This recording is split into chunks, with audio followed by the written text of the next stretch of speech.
It's Thursday, January 9th. Today I sit down with Austin Ryan and we give our top 10 takeaways from a book called Duct Tape Marketing. Enjoy.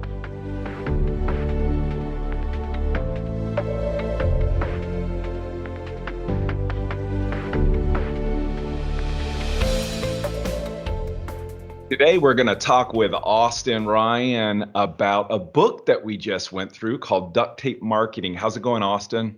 It's going good. How about yourself? Doing great. You're usually behind the scenes here. You're now it's you and I. All right, I like this.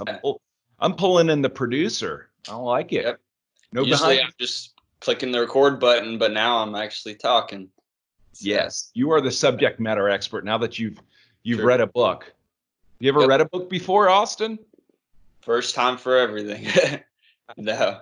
Actually, nowadays I normally do audiobooks.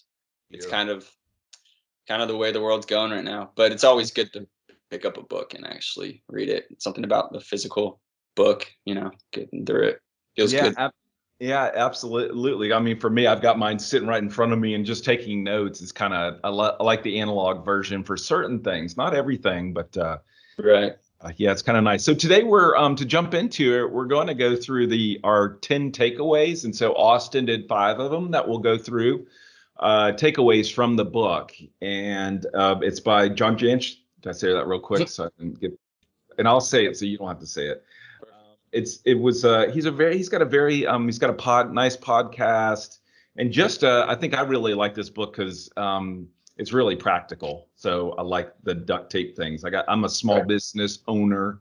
I do all of our marketing on the side along with Austin, and so we've got to be very practical about what we're doing. So, and you've actually used this book in the past, haven't you? Sure have. Yeah. I went through it a while ago and sort of took what I could from it, and it was nice just sort of revisiting it with you and sort of seeing the things that we had done before in the past. I think a part of it. What's nice is having you on the team is you're coming and looking at things with some fresh eyes, but then I'm also trying to give some context, like why do we do what we do? Right. And usually when I bring up things to you, you're like, look at this, we did it 2 years ago, and this is why we're not doing it anymore. So. Like, Austin, go have some fun. Go look for this, and when you need the answer, just come and talk to me. I'll show you what the answer is. Yeah. So no, it's not always that way.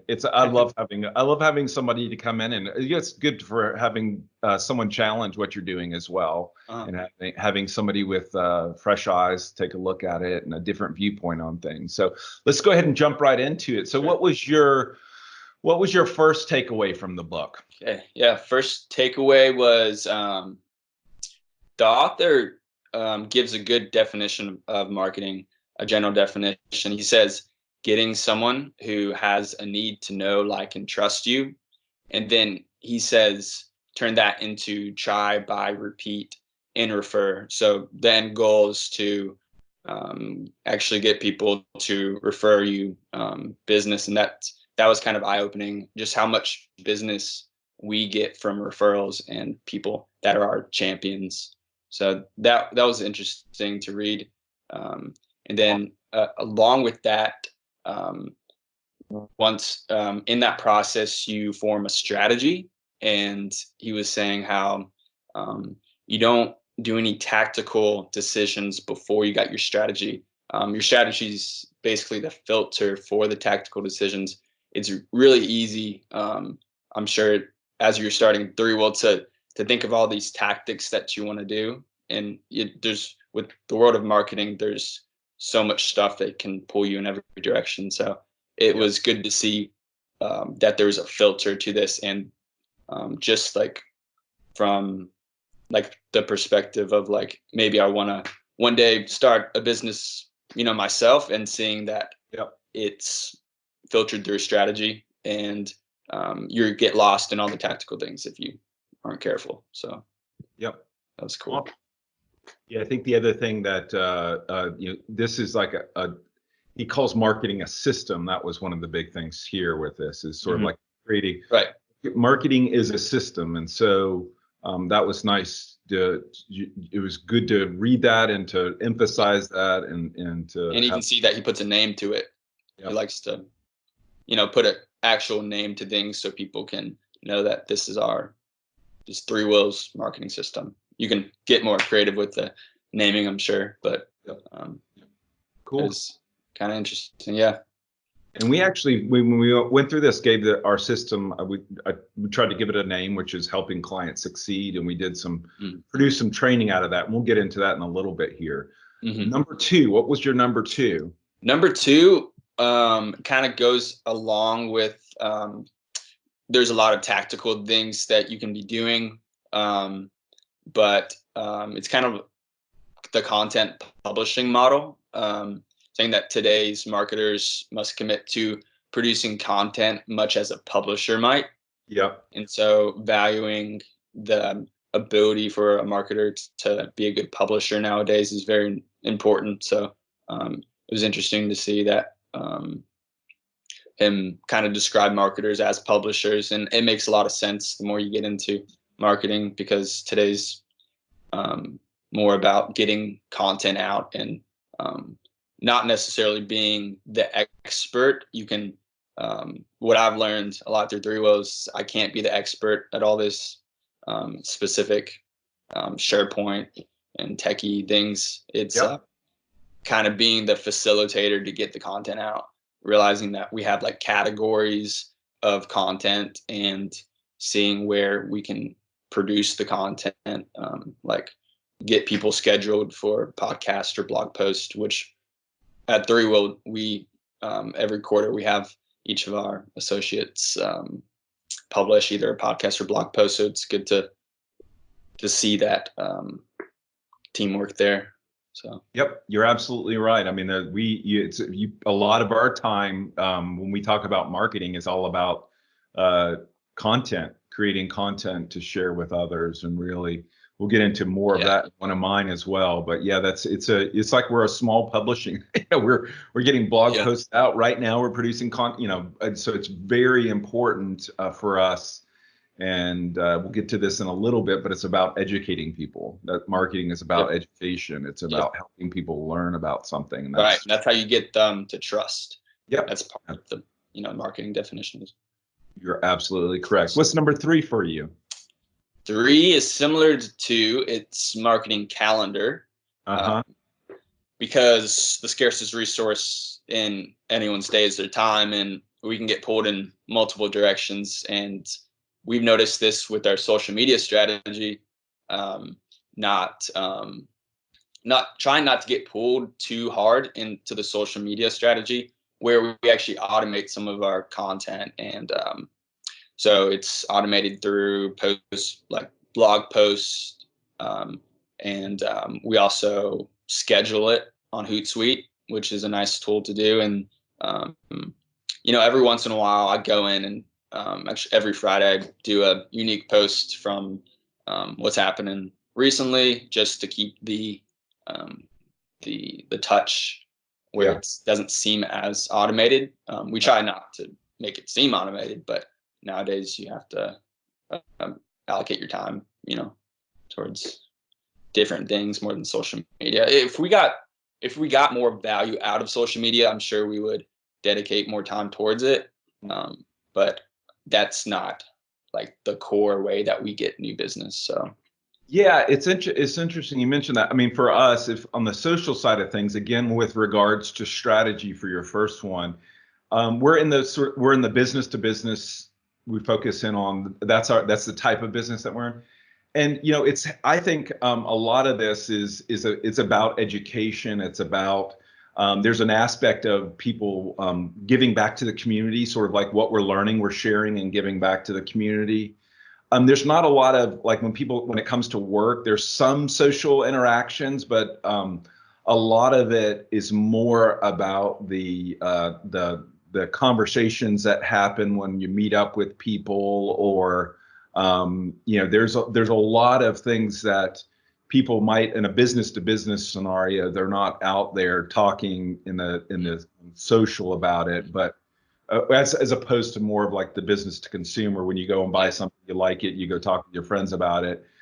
There's the same type of thing, but in a business context, it's usually a little bit more private. It's usually done within structured, secure communication. So a lot of like reference calls and things like that go on. So it's still a part of marketing, but Right. yeah. So that's just very much like a what Yeah.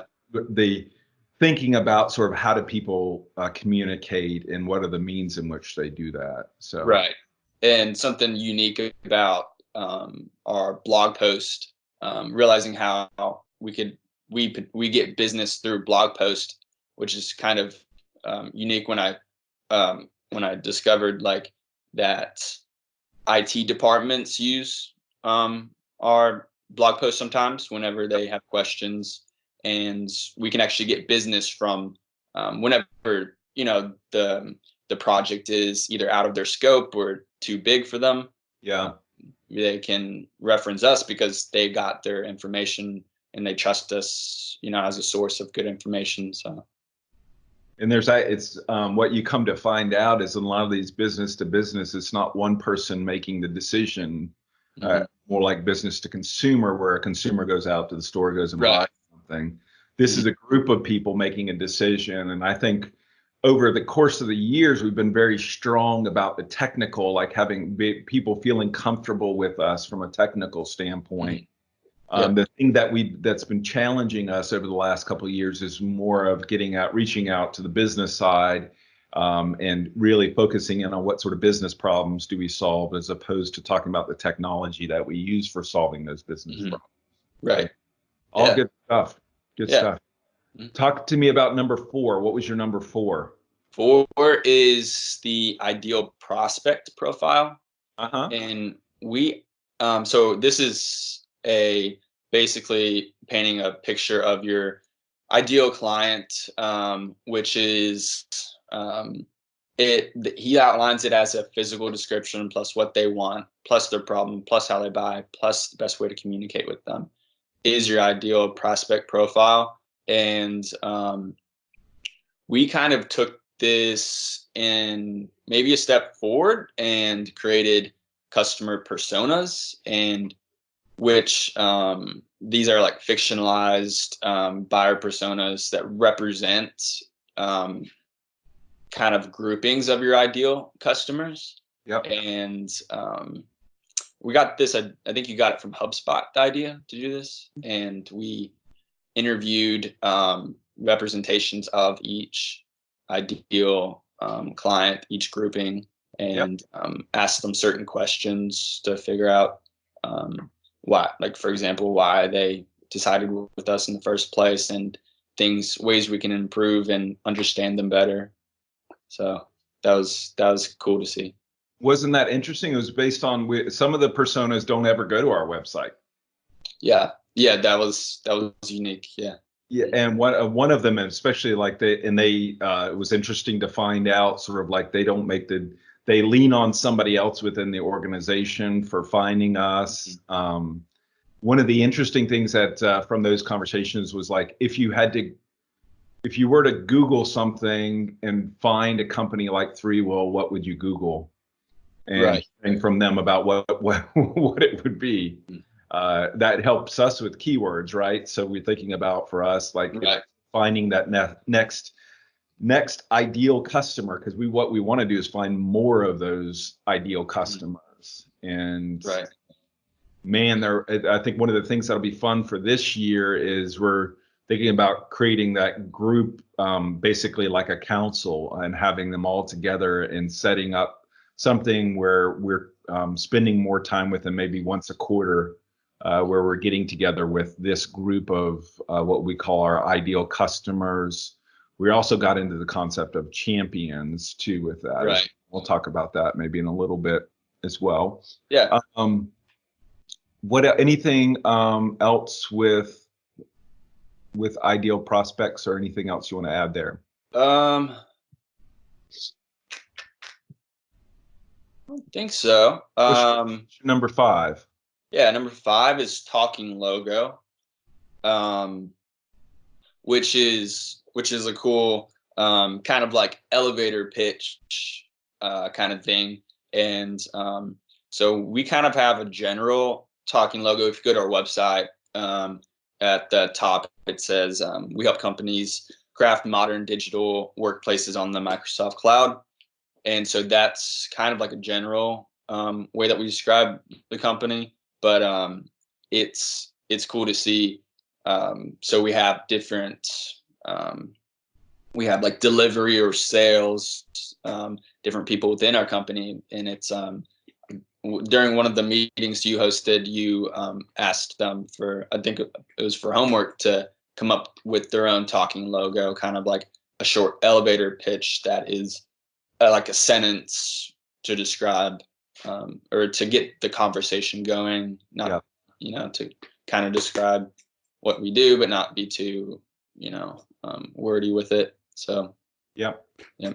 Yeah, it was interesting how he sort of, because it's more of like what he does is he gives like a way to unfold a conversation like at a dinner party or whatever, or wherever you might be. Right.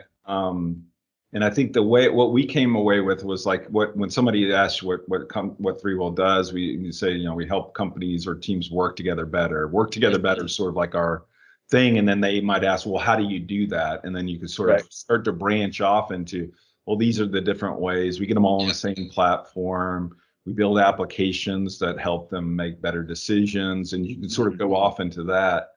And I think what was fun about that was sort of giving people like ways of, you want to know who the audience is, who's asking what this is. But I like it when people when people go to examples of what we've done.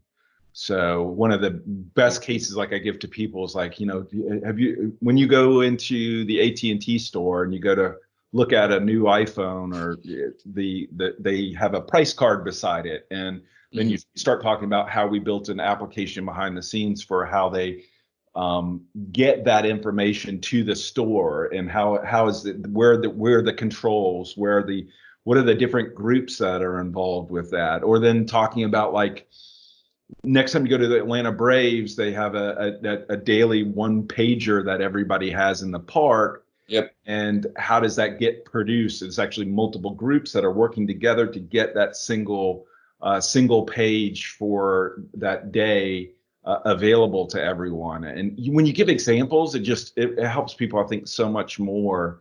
Right. And what are we doing with how is this helping them? Well, it's helping them work together better. But then you have to sort of really give a good concrete example. I think that's an important part of this. So those are great. Good job. Way to take notes on them and all that. I'm impressed, Austin. I am mightily impressed. So as I look through mine, I think one of the big things that I got was, in addition to was the buyer personas. I mean, it reminded me, and we spent some time, meeting up with, identifying. We had the 5 key personas and the 1 negative, and then we came up with some persona for the partners that we worked with, and then we came up with the persona for, we used to do a lot of work with software companies or ISVs, and we created a persona for that. Again, this is a lot like around the strategy. It was cool to look at these and sort of think through their eyes. Thinking what our clients are thinking, and really having a good understanding of that. And I enjoyed sort of calling up folks and asking them their questions, and being surprised maybe in some cases by what they had to say. And then just this whole idea of identifying your ideal client is that in the end, there's people out there. Your company is not made to serve everyone, and so really trying to identify who is the ideal client for us. Yeah, and who's the negative persona? Yeah, the negative persona that you had up there. It was funny for people who are listening to this. What we did with each one of the personas is we described what their typical role was, and we gave them a fictional name. But then we put in there a couple of examples of real examples of that persona. And I think that helps people with like, oh, this is like this type of person. And here's some examples of that person. It's just like when it's like back to the ideal, the talking logo. If you get something like, you need an instance of something, you need to see an example of something, and that really drives it home. And it was nice sort of like putting real examples of people. And then behind that was like putting links to their LinkedIn profile, so somebody could go see what is an example of a C-level executive, that we would be selling to and seeing what that looks like. Um, the thing after, what is I also had the core marketing message, discovering what that is. I think that exercise was good. And it even, it was interesting because like Bruce this week talked about, I don't know if you were in on that meeting, probably maybe not, but he was talking about, Danny talked with us about what our core marketing message is. And then he was talking about, but informally or unofficially, I think it's this. And I want to incorporate what is the unofficial, like I want it to be real. So like, if it sounds too much like marketing speak, I'd look at what do people call it, and be open to maybe making some changes to it. It should just come off like come off very naturally. And this all sounds very easy to do, like describe your company in a couple of sentences. But when you do it right, ain't nothing easy when you're doing it for real. Your head explodes, and it's something that's really takes time, and we want to reflect reality with that. And so I think that was good for us to spend some time on that. So that was, I guess that's our number 7 was the core marketing message. Okay. I think for number 8 was I loved the exercise that we had with where we had like the different marketing types of content that we create and mapping it over to every stage. I thought that was pretty cool. And also identifying, like describing what is a suspect, what is a prospect, what is a client, what is a repeat client, what is a champion. And I think the big thing out of this was like, what do we do with our champions? What do we do with the people? And also like defining what a champion is. And it was cool to see how that sort of fed into like this year, our WIG for this year, where we said we are going to live and die based upon our champions referring work to us and referring that repeat work to us, and trying to find more and more champions, because those are the folks who go out and say, hey, I've worked with that three-wheel company and they're great and I trust them. This is what they did for me. That's better than, as you and I know, on the website, we can talk all we want. We can talk to our head explodes about how great we think we are, but it's what our clients say. It's the real words that they use to describe us, which is marketing gold to us. We don't talk about, and in fact, it goes against one of our core values of, really being humble servants. We're talking great stuff about let our clients do the talking for that. So I like sort of mapping over the different stages and what are we doing from marketing standpoint. How are we serving each one of those stages and progressing? Cool. Number 9, all of mine came from part 1. I ended up getting so much from the beginning part of this book, but education. I think that might be one of the big things as well here. Marketing is about educating. I always say that our best clients are well educated. They understand like what's the difference from working with three-wheel with working with other types of partners, and our job within marketing is to build up that trust, which is these guys are competent, they know what they're doing, they have expertise in an area where I need help, they can actually solve my problem. Also there's a part of this as well that we have to be careful because we want to educate, but we don't want to overwhelm. We want to be easy to work with. And some of this, it's funny because I think some of the content that we create, somebody goes out there and like looks at it. And I've seen this with like social sharing where they did some study about like all the things that people share with you, how often they actually read what they share. Mm-hmm. And it's a very minimal amount of things that they almost want to like seem like they understand what they're doing. And I think they're doing that because it's just easy to do that. We need to be careful about not overwhelming people working with us. Right.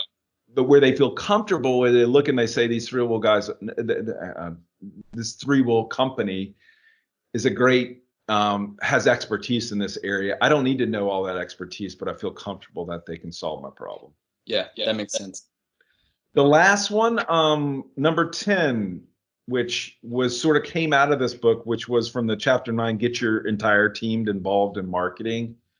This is where one of the things out of the book, we created this client development system. And really, the goal of that system is to create champions. And champion to us is someone who refers business to Threewill. And we ended up, Austin and I, going through and creating, it's almost like training content inside of Threewill of what do we do? What is our strategy? What's our marketing system? And describing that to people inside of Threewill so that they have an understanding of what that is. Right, and we do that.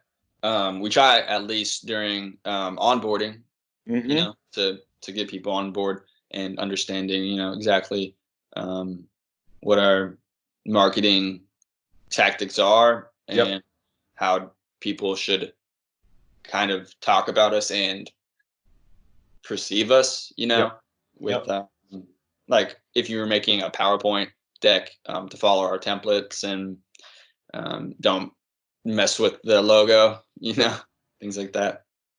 Yeah, I think it's and not a lot of people realize this, but like let's take I'm creating a new PowerPoint for a new client, and I decide to use crazy fonts or whatever. That person sees this and they see inconsistency, whereas opposed to Threewill, we want to maintain consistency. Like I can rely on these guys. You have something there's something incongruent about it. It's like these. This isn't a consistent product that I'm seeing from them. That product being a presentation, and I think we are doing something inside of Threewill where like the brand is that, and so how do you make sure it's congruent that with who Threewill is as a brand and talking to people, and what I've done. I've sometimes done feel like I do a better job at marketing outside of Threewill than I do inside of Threewill. We're marketing ourselves like inside of Threewill. We really we're educating them, right? We're doing all the things that we're doing with our clients. Mm-hmm. We're educating them. We're describing the benefits of what do we do when we're doing marketing right. Yeah. And coming up with the training of that and coming up with and teaching that to everybody inside of Threewill and educating them on why we do these things. Right. That was a part of this book. So part of the system, any system that you create is you've got to teach the people who are running that system, to teach the people who are a part of that system. Right. So that was a good thing. I think you've done some good things with like where you did branding doesn't just include our logo. It also includes like everything from like the employee profiles, like our brand, a consistency across profiles. Right. Just really, I think educating people inside of Threewill was that chapter was a reminder that that's our responsibility as well. Yeah. It's so unique too that with the marketing, that's not necessarily like our company isn't marketers, but the way that we're perceived is the way that we are perceived to do work. Yeah. And even though I'm not the developer, like just because maybe I'm inconsistent doesn't mean that whatever we develop, the product is not going to be like a fantastic product. But you're right, like it's kind of like the core of Threewill. Threewill is consistent. Threewill is, so. Yep. Yeah. I've often said, sort of had this, we need to, usually in the past, I just say sell like we deliver, but we need to marketing and sell like we deliver. So there has to be, because there's this whole, like, if you could imagine when you first interact with a brand new company, you're going to associate, like if you ask for a quote or an estimate for something, if that estimate is of high quality, like let's say somebody came over to do put together an estimate to do a service, like you're going to get your house, like you're going to get your room painted or something along those lines. You're going to associate how their website, the estimate that they put together, all of that you're going to associate with how are they going to do when they perform the service for me. It's got to all be congruent. It's got to be like, because we've had for so many years, like you know this, like this past year we did the NPS score, and we had we had 100. We had every single person give us a 9 or a 10. That's wonderful. That's great with delivery, but we also have to make sure our marketing and sales is as good as our delivery is. And if we don't do that, then we're not doing our job. And it's got to be consistent. So all good stuff. Thanks for doing this with me. You know me, I never stop learning. So we'll find some new stuff for us to go after. I might, now that I'm doing a little bit more sales, I might actually follow up with the sales team. There's a book called Duct Tape Sales. Interesting. So he takes a lot of principles and he maps it over to the sales process. And you can, if you want, you can sit in on that, because everybody's in sales. You probably picked that up. Whether you're doing it as part of your job, you're doing it as part of your job. Everybody's in marketing and sales. So maybe we could do a little similar type of thing with this and pull in some of the sales folks with this as well. So thanks for taking the time to do this. Thanks for coming up with your top 5, and I added mine in. And thanks to everybody for listening, and have a wonderful day. Take care. Bye-bye.